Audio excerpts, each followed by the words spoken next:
Feliz sábado, hermanos. ¿Cómo se sienten en el día del Señor? Gracias al Señor, ¿verdad? Que estamos reunidos aquí, ¿verdad? Celebrando este día de fiesta semanal que el Señor nos ha dado a cada uno de nosotros. Qué bendición, ¿verdad? Que estamos casi siempre los mismos, ¿verdad? Yo creo que ya aquí no hay visitas porque yo creo que todos los que estamos aquí ya, ¿verdad? Ya no somos visitas. Somos ya miembros. O aquellos que no son miembros, futuros miembros también. Así que bueno, bienvenidos todos a la casa del Señor. Bien, en esta mañana tengo un mensaje basado en una historia que me llamó mucho la atención y está en Primera de Reyes capítulo 13. Así que en esta mañana vamos todos a dedicarnos a desglosar este capítulo. Y lo vamos a comparar con otras historias que están contenidas aquí en la palabra de Dios. Y qué maravilloso cuando nosotros hacemos comparaciones en la Biblia, ¿verdad? Leemos una historia y siempre encontramos similitudes en otras historias bíblicas también. Por eso es que es de gozarnos. El lenguaje de Dios es un solo lenguaje. Aquí no son diferentes lenguajes, sino es un solo idioma que habla nuestro Creador. Así es. Primera de Reyes, capítulo 13. Vamos a analizar pues este capítulo y esta historia la he titulado El varón de Dios y el viejo profeta. De eso se trata este capítulo 13 de Primera de Reyes. Así que pongan sus marcadores en este capítulo porque lo vamos a estar leyendo, analizando este capítulo. Bien, dice así la palabra de Dios. Vamos a comenzar con los versículos del 1 hasta el 3. Primera de Reyes, capítulo 13, versículos del 1 al 3. Vamos a leer primero. Dice la palabra de Dios lo siguiente.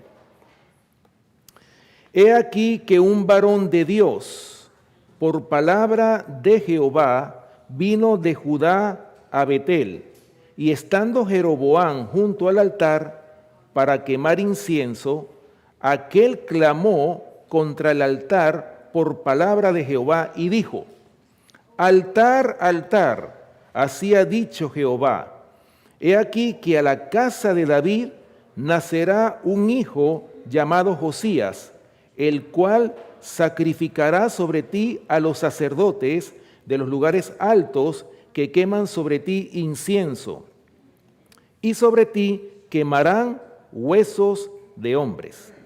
Versículo 3. Y aquel mismo día dio una señal, diciendo: Esta es la señal que Jehová ha hablado.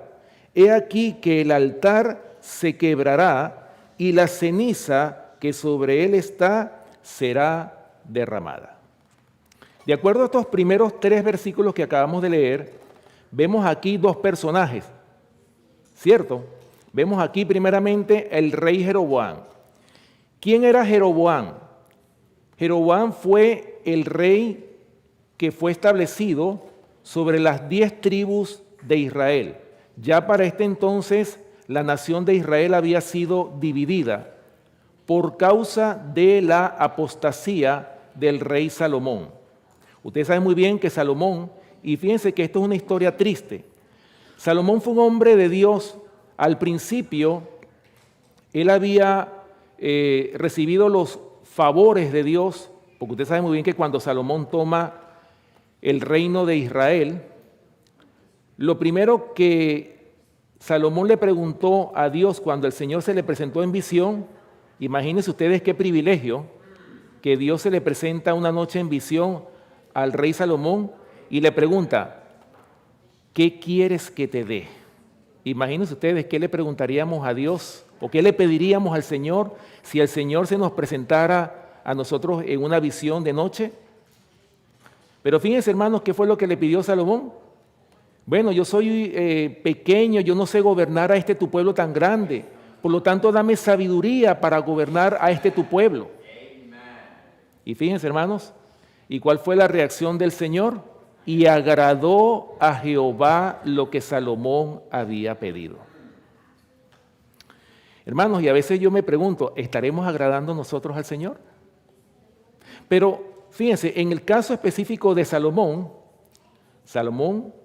¿verdad? En ese momento estaba haciendo lo recto ante los ojos de Dios. Pero ¿qué pasó más tarde? Salomón empezó a unirse con mujeres que no eran del pueblo de Dios. Tanto es así que Salomón tenía 700 esposas y 300 concubinas. En total, 1000 mujeres tenía Salomón. Pero ese no es el caso, sino que esas mujeres que tenía eran mujeres paganas, que lo indujeron a él ¿a qué? A la idolatría. Y a la vez Salomón empezó a edificar altares en los lugares altos y quemaba incienso a los ídolos abominables. Hermanos, así terminó el rey Salomón. Y por la apostasía de Salomón, el reino de Israel quedó dividido, porque más tarde el profeta Ahías habla con Jeroboam. ¿Y quién era Jeroboam? Jeroboam era un siervo de Salomón, o sea, era alguien que trabajaba en el gobierno de Salomón. Pero ¿qué pasó cuando Salomón apostata? Se presenta el profeta Ahías a Jeroboam y le dice, y se le presenta con una capa nueva que la rompió en 12 pedazos y le dijo, así ha dicho Jehová, toma para ti 10 pedazos, pero Dios se va a reservar de una tribu porque el Señor va a mantener una tribu por amor a David mi siervo, para que David tenga lámpara todos los días en Jerusalén. Y así fue.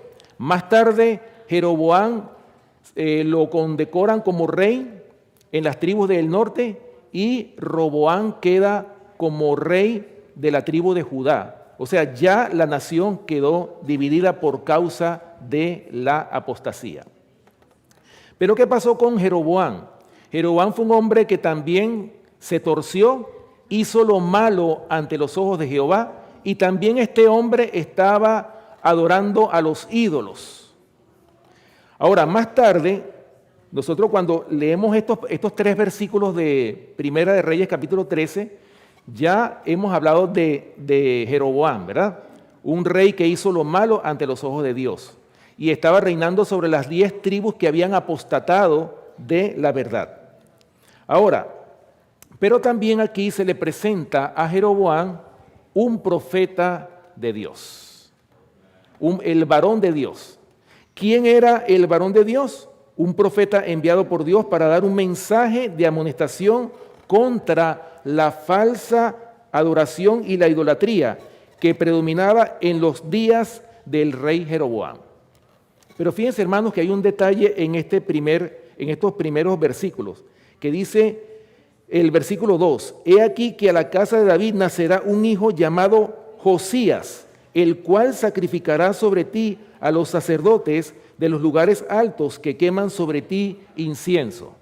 Vamos a ver entonces el cumplimiento de esto que dice este versículo 2, que iba a nacer un hombre llamado Josías.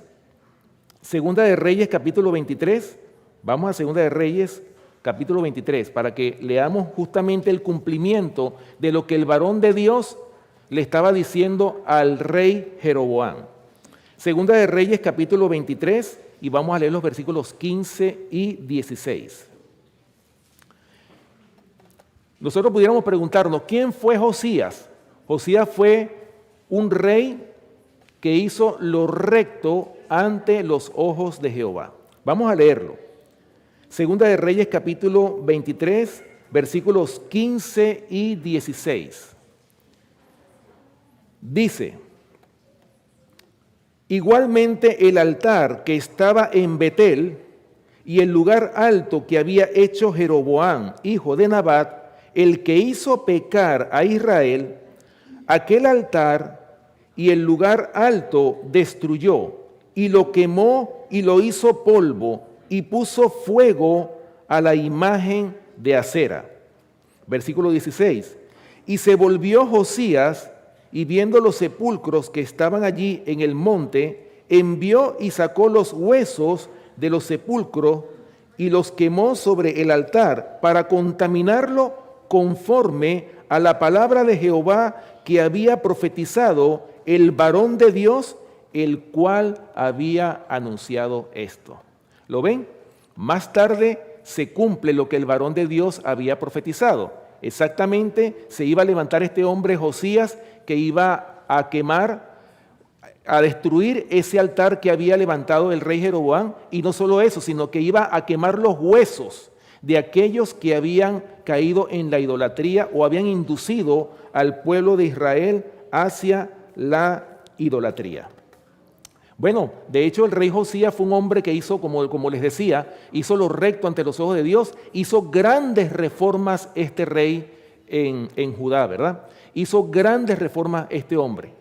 Pero fíjense, hermanos, continuando con la historia de Primera de Reyes capítulo 13. De acuerdo a lo que acabamos de leer en estos 3 versículos, ¿qué clase de adoración imperaba en los días del rey Jeroboam? Bueno, vamos a leer un capítulo atrás, Primera de Reyes capítulo 12, y vamos a leer los versículos del 25 al 33, para que ustedes vean, hermanos, el pecado del rey Jeroboam. ¿Qué era lo que estaba haciendo Jeroboam? ¿Y por qué razón el Señor le manda más tarde a este varón de Dios? Dice Primera de Reyes capítulo 12, versículos del 25 al 33, dice lo siguiente. Entonces reedificó Jeroboam a Siquem en el monte de Efraín y habitó en ella, y saliendo de allí reedificó a Penuel. Y dijo Jeroboam en su corazón: ahora se volverá el reino a la casa de David. Si este pueblo subiere a ofrecer sacrificios en la casa de Jehová en Jerusalén, porque el corazón de este pueblo se volverá a su señor Roboam, rey de Judá, y me matarán a mí, y se volverán a Roboam, rey de Judá. Versículo 28. Y habiendo tenido consejo, hizo el rey 2 becerros de oro y dijo al pueblo: bastante habéis subido a Jerusalén. He aquí tus dioses, oh Israel, los cuales te hicieron subir de la tierra de Egipto. Y puso uno en Betel y el otro en Dan. Y esto fue causa de pecado, porque el pueblo iba a adorar delante de uno hasta Dan. Versículo 31. Hizo también casas sobre los lugares altos e hizo sacerdotes de entre el pueblo que no eran de los hijos de Leví. ¿Lo ven? Versículo 32. Entonces instituyó Jeroboam fiesta solemne en el mes 8, a los 15 días del mes, conforme a la fiesta solemne que se celebraba en Judá, y sacrificó sobre un altar. Así hizo en Betel, ofreciendo sacrificios a los becerros que había hecho.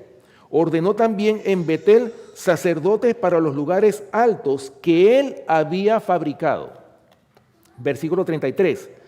Sacrificó pues sobre el altar que él había hecho en Betel a los 15 días del mes 8, el mes que él había inventado de su propio corazón, e hizo fiesta a los hijos de Israel y subió al altar para quemar incienso. ¿Se dan cuenta, mis hermanos, esta locura que cometió el rey Jeroboam? Primero, él nombra sacerdotes que no eran de la tribu de Leví.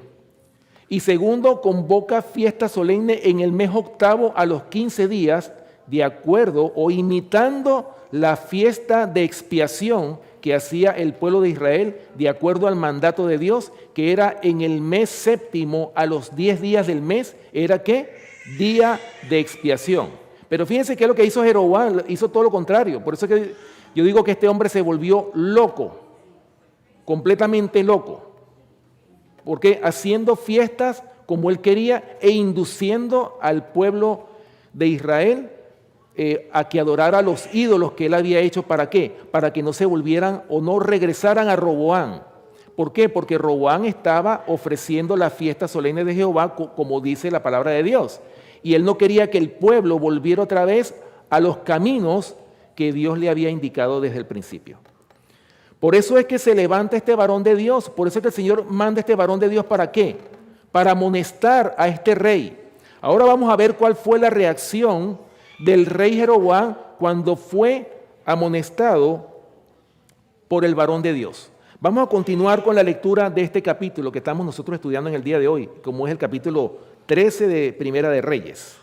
Dice, vamos a leer los versículos del 4 al 10 de Primera de Reyes capítulo 13. Fíjense la reacción que tuvo el rey Jeroboam cuando fue amonestado por el varón de Dios.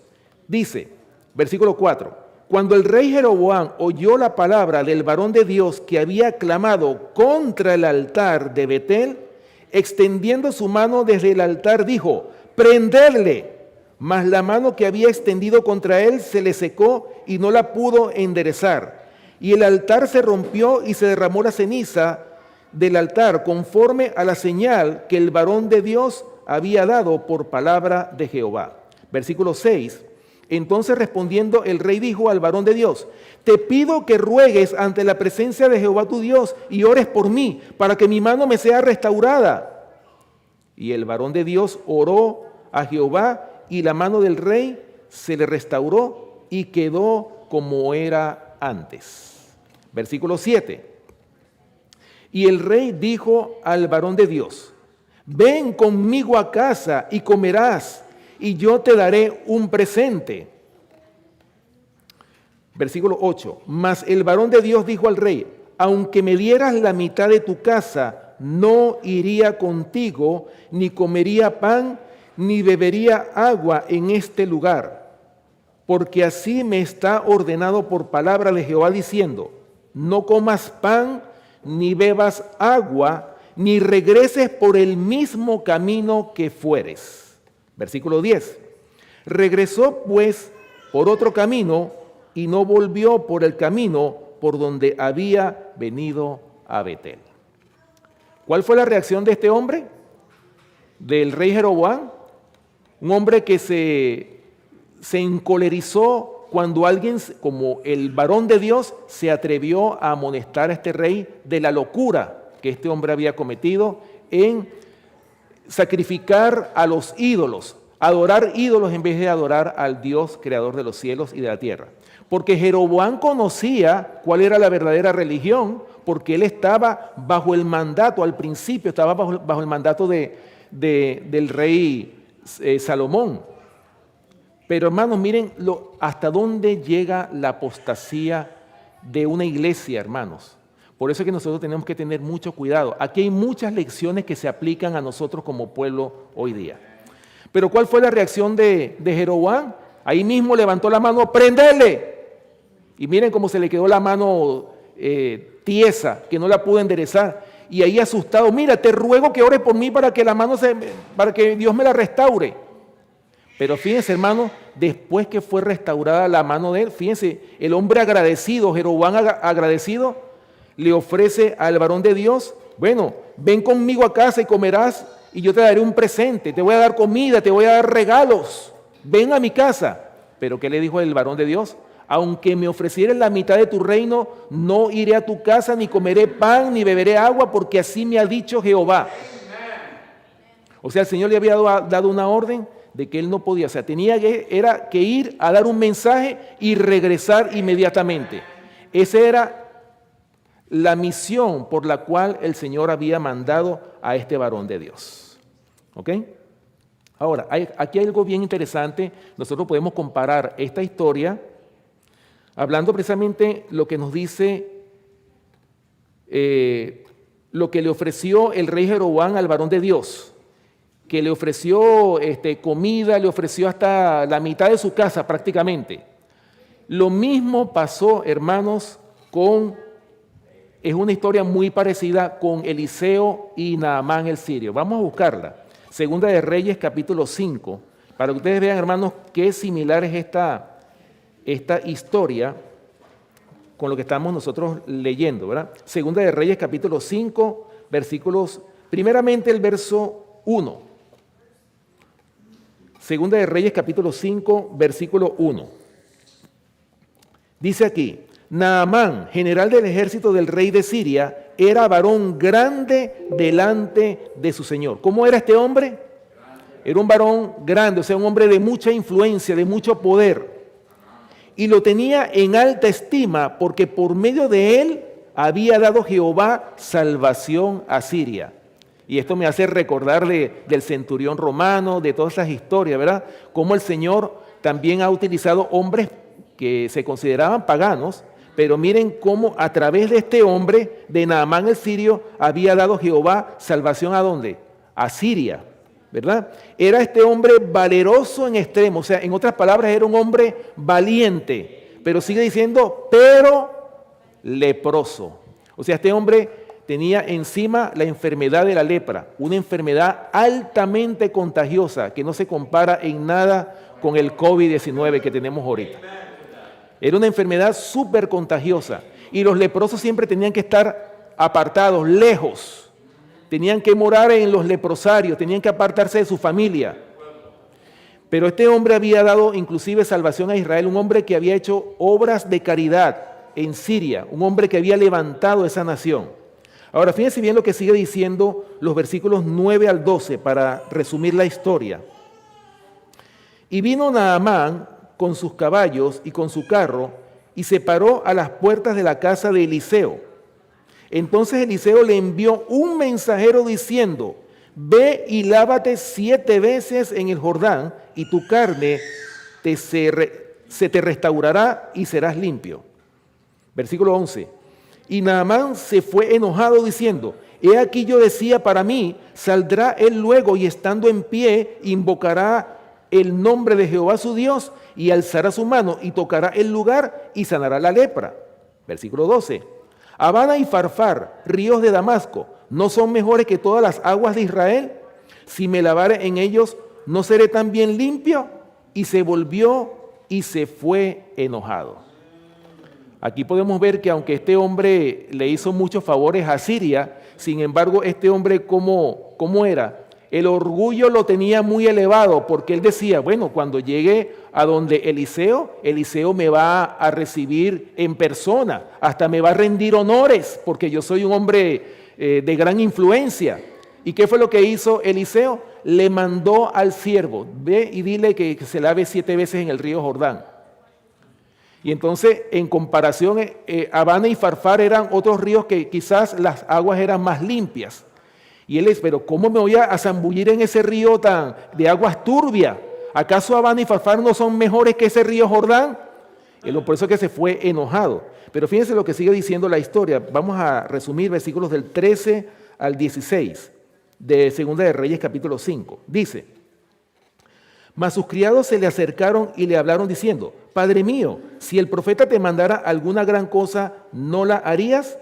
¿Cuánto más diciéndote, lávate y serás limpio? Él entonces descendió y se zambulló 7 veces en el Jordán, conforme a la palabra del varón de Dios, y su carne se volvió como la carne de un niño y quedó limpio. Versículo 15.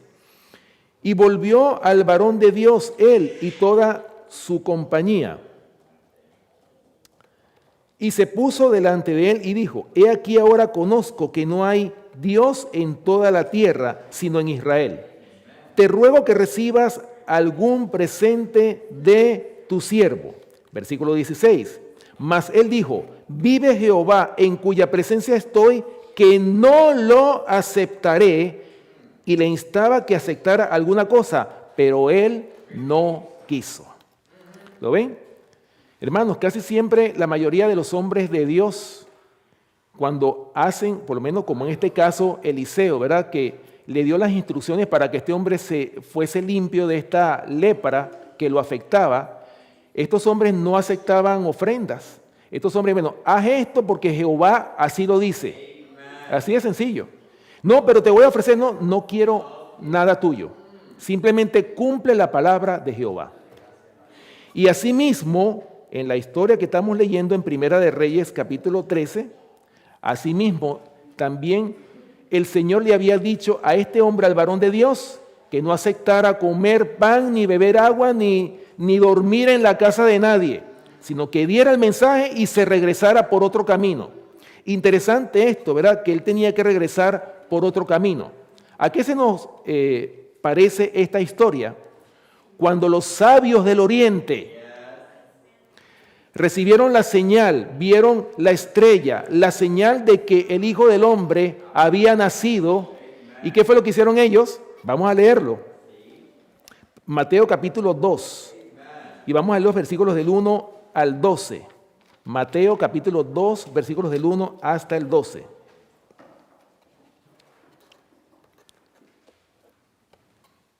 Para que ustedes vean, hermanos, que el Señor cuando manda a una misión, nos manda por un camino, pero siempre el pueblo de Dios tenía que regresar por otro camino. Fíjense lo que pasó con los sabios del oriente. Aquí dice magos en esta versión, pero realmente el original dice sabios del oriente. Mateo capítulo 2, versículos del 1 al 12 voy a leer. Dice: Cuando Jesús nació en Belén de Judea en días del rey Herodes, vinieron del oriente a Jerusalén unos magos, diciendo: ¿Dónde está el rey de los judíos que ha nacido? Porque su estrella hemos visto en el oriente y venimos a adorarle. Versículo 3. Oyendo esto, el rey Herodes se turbó y toda Jerusalén con él. Y convocados todos los principales sacerdotes y los escribas del pueblo, les preguntó dónde había de nacer el Cristo. Versículo 5. Ellos le dijeron: en Belén de Judea, porque así está escrito por el profeta. Y tú, Belén de la tierra de Judá, no eres la más pequeña entre los príncipes de Judá, porque de ti me saldrá un guiador que apacentará a mi pueblo Israel. Versículo 7. Entonces Herodes, llamando en secreto a los magos, indagó de ellos diligentemente el tiempo de la aparición de la estrella. Y enviándolos a Belén, dijo: Id allá y averiguad con diligencia acerca del niño, y cuando le halléis, hacedmelo saber para que yo también vaya y le adore. Dijo Herodes. Versículo 9. Ellos, habiendo oído al rey, se fueron, y aquí la estrella que habían visto en el oriente iba delante de ellos, hasta que llegando se detuvo sobre donde estaba el niño. Versículo 10. Y al ver la estrella se regocijaron con muy grande gozo. Y al entrar en la casa, vieron al niño con su madre María, y postrándose lo adoraron, y abriendo sus tesoros le ofrecieron presentes: oro, incienso y mirra. Versículo 12. Pero siendo avisados por revelación en sueños que no volviesen a Herodes, regresaron a su tierra por otro camino. ¿Lo ven? En esta historia vemos que estos sabios fueron avisados después que llegaron hasta donde estaba el Cristo, ¿verdad? Que había nacido, que era en ese momento un bebé recién nacido. Pero miren qué precioso, ¿verdad? Estos sabios del oriente, cuando vieron y encontraron al niño, ¿qué fue lo que hicieron? Se postraron ante el niño. Y estos eran hombres paganos, estos hombres no eran del pueblo de Dios. Y sin embargo, estos hombres sabían que el que había nacido era nada más y nada menos que el Mesías que ellos estaban esperando. Oh, hermanos, por eso es que el Señor dijo que si alguna vez vamos a hallar tanta fe en Israel, o sea, casi siempre los paganos han dado un testimonio mucho más poderoso que el mismo pueblo de Israel o el pueblo de Dios. Así que los desvió por otro camino. ¿Por qué? ¿Cuáles eran los planes de Herodes? Era matar a ese rey, porque imagínense ustedes que cuando llegaron los sabios del oriente, ¿por qué toda Jerusalén y el rey Herodes se turbaron? Porque ellos llegaron y preguntaron: ¿dónde está el rey de los judíos que ha nacido? ¿Ustedes se imaginan eso? La reacción de Herodes: ¿qué clase de locura es esta? Si el único rey aquí soy yo, ¿cómo es que ha nacido otro rey? Acuérdense que la preocupación de los reyes, tanto de Judá como de Israel, y todos los reyes, hasta los presidentes actuales, ¿cuál es la preocupación de la mayoría de los presidentes y de los reyes? Tener estabilidad en su reino, en su gobierno. Ese es el propósito y ese es el objetivo que buscan la mayoría de los jefes de Estado y de los presidentes. Tener estabilidad. Y ya al rey Herodes le preocupaba que se estaba levantando otro rey. Dice, bueno, ¿cómo es que hay otro rey? Eso no me conviene. Dígame dónde está para ir a adorarle. Adorarle. Mentira. Era que lo quería quitarle la vida para él estar completamente al pleno dominio de la nación de Judá en ese tiempo. Bien, hermanos. Bueno, continuando con la historia, vamos a continuar con esta historia de Primera de Reyes, capítulo 13, el varón de Dios y el viejo profeta. Fíjense lo que sigue diciendo los versículos del 11 hasta el 19. Dice, moraba entonces en Betel un viejo profeta, al cual vino su hijo y le contó todo lo que el varón de Dios había hecho aquel día en Betel. Le contaron también a su padre las palabras que había hablado al rey. Versículo 12. Y su padre les dijo, ¿por qué camino se fue? Y sus hijos le mostraron el camino por donde había regresado el varón de Dios que había venido de Judá. Versículo 13. Y él dijo a sus hijos, ensilladme el asno. Y ellos le ensillaron el asno y él lo montó. Versículo 14. Y yendo tras el varón de Dios, le halló sentado debajo de una encina y le dijo, ¿eres tú el varón de Dios que vino de Judá? Él dijo, yo soy. Entonces le dijo, ven conmigo a casa y come pan. O sea, la misma proposición que le había hecho el rey Jeroboam. Versículo 16. Mas él respondió, no podré volver contigo, ni iré contigo, ni tampoco comeré pan, ni beberé agua contigo en este lugar. Versículo 17, porque por palabra de Dios me ha sido dicho, no comas pan ni bebas agua allí, ni regreses por el camino por donde fueres. Y el otro le dijo, mintiéndole, o sea, el viejo profeta, yo también soy profeta como tú, y un ángel me ha hablado por palabra de Jehová diciendo, tráele contigo a tu casa para que coma pan y beba agua. Versículo 19, entonces volvió con él y comió pan en su casa y bebió agua. ¿Lo ven, hermanos? Después que este hombre hizo una obra tan intrépida de amonestar a un rey como el rey Jeroboam, después que había cumplido con esa misión, hermanos, cayó redondito este hombre. ¿Por qué? ¿Cuál fue el error que cometió el varón de Dios? Haberse demorado, se quedó sentado en vez de regresar, no detenerse en el camino. Se detuvo y ¿qué pasó? Lo alcanzó el viejo profeta.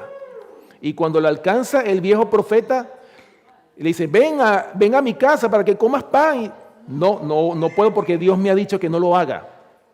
Pero no, si es que un ángel de Jehová, yo soy profeta como tú, yo creo lo mismo que tú. Hermanos, aquí hay una lección que tenemos nosotros que aprender. Por eso es que hay un dicho que dice que no todo lo que brilla es oro. ¿Sí o no? Y este hombre, hermanos, primero se quedó parlamentando con este viejo profeta. Y este viejo profeta, ¿qué fue lo que hizo? Lo envolvió, lo engañó, le mintió. Y más tarde este hombre salió redondito a desobedecer la orden que Dios le había dado de que no comiera pan, ni bebiera agua, ni morara en ningún lugar. Así que este hombre desobedece, ¿verdad? Hasta aquí está el versículo 19. Bien, ahora, hermanos, exactamente la misma situación ocurrió con Eva. Hermanos, por eso es que nosotros no podemos detenernos a hablar con aquellos que están en falsas doctrinas. Nosotros no debemos, por eso es que el pueblo de Dios se tiene que preparar, hermanos. Esta lección que Dios nos está dando en este momento, ¿qué nos enseña a nosotros? Primeramente, que nosotros como pueblo tenemos que prepararnos. Dice la matutina Maranata, hay una matutina, no recuerdo exactamente la página, que dice que nosotros vamos a ser llevados a tribunales y vamos a tener que dar razón de nuestra fe ante hombres muy inteligentes. Y muchas veces si nosotros no estuviésemos preparados, ¿qué va a pasar? Esa inteligencia de esos grandes sabios del mundo nos va a invadir de tal manera que nosotros, hermanos, vamos a avergonzar la causa de Dios. El Señor nos manda a prepararnos ¿para qué? Para que nosotros podamos defender la verdad, para que podamos dar razón de nuestra fe de forma inteligente. Hermanos, no crean ustedes de que basta con que, porque muchos dicen, no, el pastor de la iglesia, él estudió teología y él es el que sabe. No, hermano, todos los que estamos aquí tenemos que dar razón de la fe que nosotros profesamos algún día.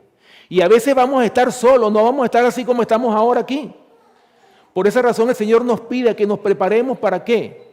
Para que nosotros primeramente podamos defender esta verdad y podamos dar el testimonio de un mensaje que el Señor nos ha confiado a cada uno de nosotros. Por eso, hermano, es que, ¿qué fue lo que pasó con Eva? Eva se atrevió a hablar con la serpiente antigua que se llama Diablo y Satanás. ¿Y qué fue lo que le dijo?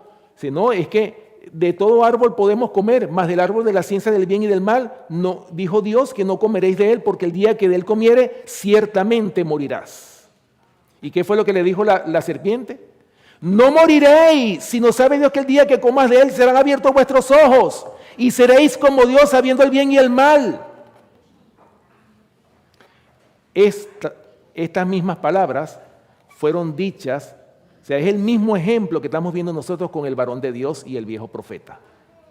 Hermanos, por eso es que el que tiene una verdad no puede ni siquiera discutir con el diablo. ¿Por qué? Porque tarde o temprano el que discute, el que entra en discusiones, termina, hermanos, cayendo en la apostasía, como cayeron la mayoría de los reyes de Israel y de Judá. Hermanos, una triste historia es lo que nosotros vemos de la nación de Israel y del pueblo, el pueblo profeso de Dios.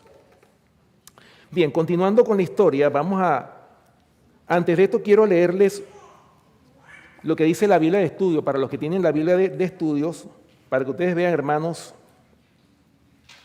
el comentario que está en Primera de Reyes, capítulo 13, versículos del 11 al 19, para los que tienen la Biblia de Estudios. Voy a leer este comentario, comentando los versículos del 11 al 19, estos versículos que yo acabo de leer. Fíjense bien lo que dice aquí la palabra de Dios. Dice, solo Dios puede revocar las órdenes divinas. ¿Quién es el único que puede cambiar las órdenes? Dios. El Señor, ¿sí o no? Y siendo este varón de Dios, un profeta de Dios. Pero fíjense, hermano, lo que dice aquí este comentario. El varón de Dios había sido intrépido en dar su mensaje de reproche. O sea, había sido un hombre valiente, ¿verdad? En dar un mensaje de reproche ¿a quién? Al varón de Dios, al rey Jeroboam. No había vacilado en condenar el falso sistema de culto del rey. O sea, este hombre fue valeroso. No tuvo miedo en denunciar la apostasía en la cual había caído el rey Jeroboam. Y sigue diciendo, y había rechazado la invitación de Jeroboam, aunque se le prometió una recompensa, y había rechazado la invitación de Jeroboam, aunque se le prometió una recompensa, pero se tomó la libertad de dejarse persuadir por uno que pretendió tener un mensaje del cielo. Mire, hermanos, y aquí hay una lección que nosotros tenemos que aprender. A veces a mí me da temor ver cómo los que profesan la verdad presente, muchos hermanos, uno los ve cómo constantemente se alimentan de la internet de tal manera que contemplan cualquier cosa. Mi hermano, nosotros tenemos que tener cuidado. No todos los que predican en la internet tienen la verdad. Y muchas veces nosotros nos atrevemos a ver cosas que nosotros no deberíamos de contemplar. ¿O es que acaso el Señor se agrada de que nosotros vayamos, por ejemplo, a una iglesia donde se predica la apostasía? El Señor no se agrada de eso. Hermanos, el Señor a veces, de hecho, retira la protección que podamos tener nosotros y es ahí donde esa persona cae en confusión. Esa persona termina creyendo el error. Por eso, mis hermanos, en vez de estar contemplando la internet, en vez de estar contemplando las redes sociales que a veces tienen tantas cosas, así como tiene verdades, también tiene mucha mentira. ¿Cuál es la fuente más segura que nosotros debemos consultar? Aquí está, mi hermano, la palabra de Dios. La Biblia y el espíritu de profecía. Esas son las fuentes más seguras que nosotros debemos consultar y perder la mala costumbre de estar consultando cuánta gente anda predicando en la internet, cuánto falso profeta se ha levantado en la internet para engañar, si fuere posible, aún a los escogidos. Mira lo que sigue diciendo. Cuando el Señor da a un hombre un mensaje como la que dio a este mensajero, él mismo debe revocar la orden. El mal anunciado caerá sobre los que se apartan de la voz de Dios para escuchar contraórdenes. ¿Lo ven? ¿Qué dice aquí? Vuelvo y repito. El mal anunciado caerá sobre los que se apartan de la voz de Dios para escuchar contraórdenes. En otras palabras, para escuchar un mensaje erróneo, un mensaje apóstata. Muchos se están alimentando, hermanos, de la apostasía. Por eso es que hay tanta confusión, por eso es que no hay discernimiento en el pueblo de Dios, en el pueblo profeso de Dios. Y por eso es que muchos están cayendo en el error, tristemente.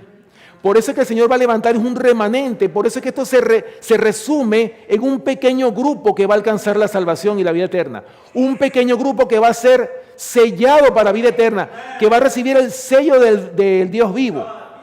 Porque nosotros sabemos que el sello de Dios, aparte de que significa el sábado, también significa un afianzamiento en la verdad. Y eso es lo que cada uno de nosotros hoy día necesitamos.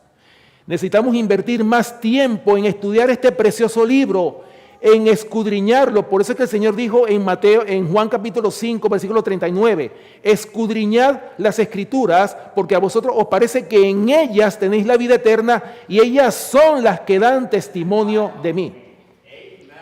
Hermano, el Señor no nos mandó a buscar fuentes extrañas como se estaba hablando hoy en la escuela sabática, libros de magia. Cuando hablamos de libros de magia podemos meter en ese paquete cualquier libro que esté contrario a la palabra de Dios, como estábamos hablando. Tristemente la educación de este mundo está hecha para apartar a la gente del verdadero Dios creador de los cielos y de la tierra.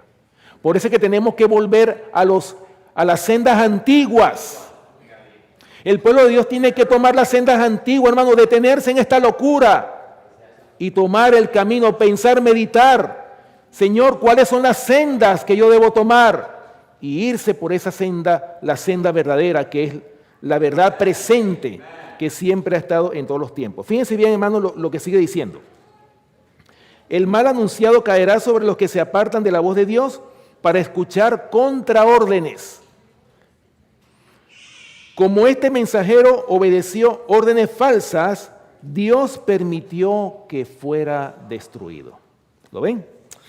Esa fue la triste historia de este varón de Dios. Como lo sigue diciendo aquí, vamos a seguir leyendo los versículos del 20 hasta el 22.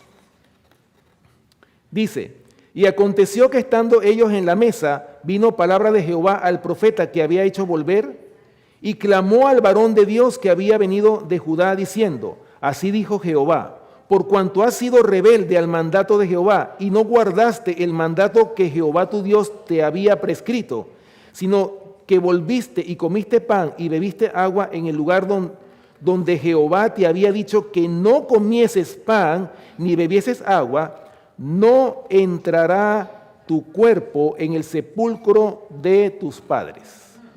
Oh, hermano, fíjense las consecuencias de la desobediencia.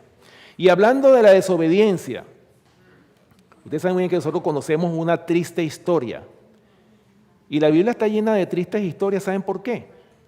Porque nosotros podemos mencionar un rey que al principio había hecho también lo recto ante los ojos de Dios. Y finalmente, hermanos, ¿cómo cayó este rey? Me refiero al rey Saúl, el primer rey de Israel. Hermanos, cuando Saúl fue ungido por el profeta Samuel, una vez que Saúl fue ungido por Samuel, empezó a profetizar este hombre. Inclusive se había unido con los hijos de los profetas. O sea, este hombre estaba gozando de todas las bendiciones que Dios le había dado a este hombre. Pero fíjense, hermanos, cómo poco a poco este hombre desobedeció la orden de Dios que le había dado el profeta Samuel y empezó a caer en desobediencia al extremo que este hombre estaba hasta endemoniado, estaba este hombre. Y cómo poco a poco fue cayendo y cayendo y cayendo, hermanos, porque la caída no es abrupta de una sola vez, sino que fue cayendo poco a poco, se fue degradando al extremo que un hombre que era profeta de Dios terminó consultando a una pitonisa, a una bruja. Hermanos, y nosotros también podemos caer en ese estado. Por eso, hermanos, miren, en esta mañana el Señor nos está llamando a nosotros a la obediencia, a que nos consagremos al Señor, a que pongamos por obra todo este conocimiento que sabemos, porque conocemos mucho, sabemos de mucha teología, pero ¿dónde está la práctica de la teología? ¿Dónde está? Ese es el llamado que el Señor nos está haciendo en esta mañana, porque de nada sirve que yo sepa todo lo que sé. Yo no me voy a salvar por lo que sé, me voy a salvar por la obediencia a su palabra. Bien, voy a leer aquí, para que ustedes vean, aquí en la matutina, no sé quiénes tienen esta matutina desde el corazón. Aquí hay una cita que está en la página 272. Escuchen lo que dice, la matutina es del 19 de septiembre, página 272. Dice así: los mandatos de Dios se deben obedecer implícitamente. ¿Cómo se deben obedecer los mandatos de Dios? Implícitamente, sin tomar en cuenta la opinión del mundo. ¿Entendemos estas palabras, hermanos? ¿Cómo se debe obedecer al Señor? Implícitamente, sin tomar en cuenta ¿qué?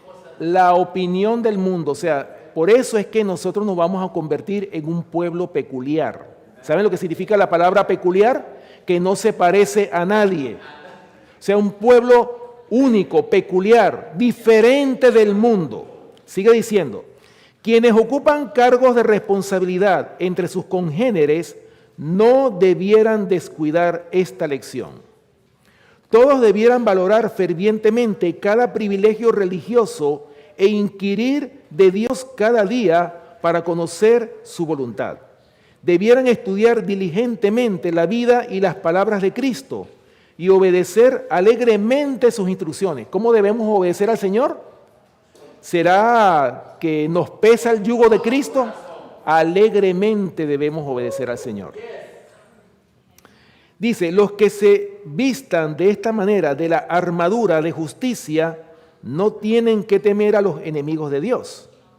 Pueden estar seguros de la presencia y la protección del capitán del ejército del Señor. O sea, cuando obedecemos, ¿en qué se traduce la obediencia? En bendiciones, en protección. El Señor va a enviar a sus ángeles para protegernos. Bueno, recuerden, si es la voluntad del Señor, porque el Señor puede permitir que un hijo suyo también perezca, porque ya es su momento de ponerlo al descanso. Y a veces nosotros podemos malinterpretar y decir: no, es que murió porque a lo mejor había algún pecado oculto que él que tenía. Hermanos, no necesariamente. El Señor conoce los corazones y sabe hasta dónde cada uno de nosotros podemos llegar. Dice aquí: el Señor está dispuesto a darle a su pueblo una experiencia preciosa. ¿Qué está dispuesto el Señor a darnos? Una experiencia preciosa. Desea enseñarles a someter su criterio y su voluntad implícitamente a Él. Verán y sabrán que de sí mismos no pueden hacer nada, que Dios es el todo en todo. En otras palabras, hermanos, el pueblo de Dios los que obedezcan la palabra de Dios van a depender completamente de Él. O sea, para dar un paso van a consultar, y es una de las cosas que nosotros como pueblo debemos de acostumbrarnos. Muchas veces nosotros, sin darnos cuenta, a veces hacemos nuestras labores y hasta nos olvidamos de orar. Hermanos, nosotros, por eso dice el conflicto de los siglos, que habrá hombres de fe y de oración que se sentirán impelidos a declarar con santo entusiasmo las palabras que Dios les inspire. O sea, el pueblo remanente se va a caracterizar porque van a ser hombres y mujeres de fe y de oración. Son dos elementos esenciales para poder soportar ese tiempo de angustia cual nunca ha habido desde que hubo gente hasta entonces. Y por eso dice la palabra de Dios: pero en aquel tiempo será libertado tu pueblo, todos los que se hallen escritos en el libro de la vida del Cordero. ¿Lo ven? Bien, hermano, entonces vamos a terminar de leer esta historia, ¿verdad? Versículos del 23 al 26. Dice, de Primera de Reyes, capítulo 13. Dice, cuando había comido pan y bebido, o sea, el varón de Dios, el que él le había hecho volver, le ensilló el asno, o sea, el viejo profeta. Y yéndose, le topó un león en el camino y le mató. Y su cuerpo estaba echado en el camino y el asno junto a él, y el león también junto al cuerpo. Versículo 25. Y aquí unos que pasaban y vieron el cuerpo que estaba echado en el camino y el león que estaba junto al cuerpo. Y vinieron y lo dijeron en la ciudad donde el viejo profeta habitaba. Versículo 26. Oyéndolo el profeta que le había hecho volver del camino dijo, el varón de Dios es, que fue rebelde al mandato de Jehová. Por tanto, Jehová le ha entregado al león, que le ha quebrantado y matado conforme a la palabra de Jehová que él le dijo. ¿Lo ven, hermanos? ¿Se dan cuenta cuál es la consecuencia de la desobediencia? Quizás por un tiempo nosotros podemos estar viviendo en desobediencia, como pasó con el rey Salomón. El rey Salomón estuvo mucho tiempo en desobediencia, pero sin embargo el Señor todavía lo había bendecido de tal manera que él todavía gozaba de esas bendiciones. Por eso, mis hermanos, no es segura la desobediencia, porque tarde o temprano el Señor va a pasarnos la factura. Y cuando el Señor pasa la factura, hermanos, el pago es intenso y grande. Por eso, mis hermanos, ya para terminar este mensaje, aquí el libro Profetas y Reyes, escuchen lo que habla en el capítulo que se refiere al rey Jeroboam. Escuchen bien, hermanos, lo que pasó hablando del varón de Dios. Dice aquí, en la página 77, para los que tienen este libro, Profetas y Reyes, dice, el castigo que sobrecogió al mensajero infiel, o sea, al varón de Dios, fue una evidencia adicional de la verdad contenida en la profecía, pronunciada contra el altar. Si después que desobedeciera a la palabra del Señor, se hubiese dejado al profeta seguir su viaje sano y salvo, el rey habría basado en este hecho una tentativa de justificar su propia desobediencia. ¿Se dan cuenta por qué el Señor tiene que castigar la desobediencia? ¿Se dan cuenta? Dice, en el altar partido, en el brazo paralizado y en la terrible suerte de aquel que se había atrevido a desobedecer una orden expresa de Jehová, Jeroboam debiera haber discernido prestas manifestaciones del desagrado de un Dios ofendido. Y estos castigos debieran haberle advertido que no debiera persistir en su mal proceder. Pero lejos de arrepentirse, Jeroboam volvió a ser sacerdotes de los altos de la clase del pueblo, y quien quería se consagraba. O sea, esto era cualquiera, aquí no había escogencia. Y era de los sacerdotes de los altos. No solo cometió así él mismo un pecado gravoso, sino que hizo pecar a Israel. Y esto fue causa de pecado a la casa de Jeroboam, por lo cual fue cortada y raída de sobre la faz de la tierra. ¿Lo ven, hermanos? ¿A dónde terminan los que han desobedecido las órdenes expresas del Señor? Terminan, hermanos, cortados completamente del pueblo de Dios. Así pasó con este varón de Dios. Y miren cómo este hombre al principio cumplió con la misión que Dios le había encomendado, pero tristemente, hermanos, él cayó más tarde en desobediencia, que muchas veces nosotros pudiéramos decir, no, pero eso es un detallito pequeño. No, hermanos, para Dios no hay pequeños detalles. El Señor, cuando da una orden, nosotros tenemos que obedecerla expresamente, en detalle, porque Dios es un Dios detallista. El Señor no se le pasa nada. Por esa razón es que nosotros como pueblo, hermanos, tenemos que siempre estar en oración, en comunión con Él, para que nosotros no caigamos en la triste historia de estos hombres que desobedecieron la palabra de Jehová. Nosotros pudiéramos a veces ser o tener una impresión, o pudiéramos nosotros estar presionados por lo que dice el mundo, por lo que dice la familia. Pero hermanos, aquí no hay ni familia, ni vecinos, ni compañeros de trabajo, ni nadie cuando se oponen al mandato de Dios. El Señor quiere, hermanos, que nosotros obedezcamos, cueste lo que cueste, sean cuales sean las consecuencias, pero el Señor quiere un pueblo obediente. Aunque nos amenacen de muerte, porque ese va a ser, digamos, la consecuencia final de ser obedientes a Dios. Recuerden, hermanos, que 2 de Timoteo 3:12, si no me equivoco, dice que todos los que quieran vivir piadosamente en Cristo Jesús, ¿qué va a pasar con ellos? Padecerán persecución. Pero es mejor padecer la persecución del mundo o de los poderes de esta tierra y no caer en las manos del Dios vivo. Porque eso significa, hermanos, perder nuestra salvación y la vida eterna.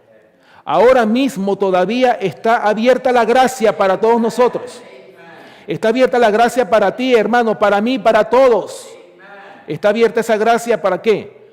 Para que hagamos arreglos, para que cambiemos, para que hagamos reformas en nuestra vida. ¿Para qué? Para que el Señor pueda derramar de nuevo sus bendiciones sobre nosotros y que podamos ser sus siervos fieles para que demos al mundo este mensaje en el cual el Señor no quiere que ni un alfiler se mueva de este mensaje, como lo es el último mensaje de misericordia que Dios le ha confiado a este pueblo remanente. Hermanos, ¿queremos nosotros la salvación? ¿Cuántos queremos la salvación? Yo creo que todos los que estamos aquí, ¿verdad? Así que, hermanos, obedezcamos a Dios. Esa es la orden. No oigamos contraórdenes, porque siempre se van a levantar aquellos que se van a oponer a lo que hemos estudiado. Por eso es importante que día a día estudiemos la palabra, para que cuando venga la contraorden digamos, ese es un mensaje del diablo, ese es un mensaje de Satanás, por lo cual no te voy a obedecer, porque Dios ha dicho, así dice Jehová, no lo que dicen los hombres. Así que, bueno, hermanos, que el Señor les bendiga y que podamos ser un pueblo obediente para que nos podamos congregar con el Señor cuando venga a buscar a su pueblo y morar con Él por toda la eternidad en las mansiones celestiales. Que el Señor les bendiga. Vamos entonces a terminar, hermanos, con una oración. Todos los que puedan, vamos a doblar nuestras rodillas para terminar con una oración.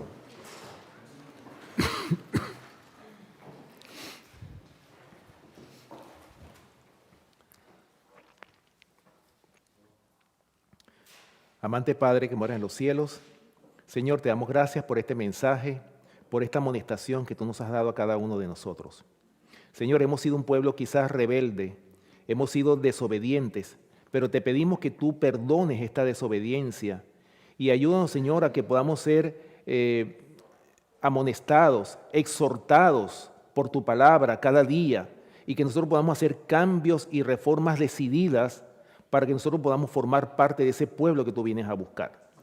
Señor, gracias por las bendiciones que tú nos has dado. Te pedimos de una vez perdón por todos los pecados cometidos, por apartarnos de tus principios. Y te rogamos, Señor, que tú nos ayudes a prepararnos para que cuando llegue ese día, cuando tú vengas a buscar a tu pueblo, nosotros podamos estar entre los redimidos. Señor, te pedimos también una bendición muy especial por todos nuestros familiares aquí representados, en especial por aquellos que no conocen tu palabra, por aquellos que no te conocen y también por aquellos que se han apartado de los caminos, que tú los puedas traer de nuevo de vuelta al redil antes de que sea demasiado tarde, antes de que se cierre la gracia. Te rogamos, Señor, también una bendición especial por aquellos enfermos de tu pueblo y los que no son de tu pueblo también, Señor, que tú tengas misericordia de tantas almas enfermas por causa de este pecado que ha entrado en el mundo desde hace 6,000 años. Por eso, Señor, te rogamos que nos ayudes a odiar el pecado como tú lo odias y que podamos ser obedientes implícitamente a tu palabra. Te pedimos esta hora, Señor, que tú nos bendigas, así como tú has bendecido a tu pueblo en todo lo ancho y lo largo de la historia de esta tierra. Gracias, Señor, por tu palabra. Gracias por tus bendiciones. Te pedimos que bendiga los alimentos que hemos de compartir a continuación. Y también te pedimos una bendición muy especial, Señor, por aquellos siervos que ahora en este momento están proclamando tu palabra también, que la están predicando, que la están enseñando. Y danos ese espíritu misionero para dar al mundo este último mensaje, Señor, para que el mundo conozca qué es lo que ha de acontecer antes de que sea demasiado tarde. Gracias, Señor, una vez más por tu palabra y por tus bendiciones, y acompáñanos en este día de sábado y permítanos que podamos entrar en este reposo que tú nos has dado cada día, sábado de cada semana. Todas estas bendiciones te las pedimos y te las rogamos, dándote las gracias en el nombre y por los méritos de nuestro amante Salvador, Cristo Jesús. Amén. Amén.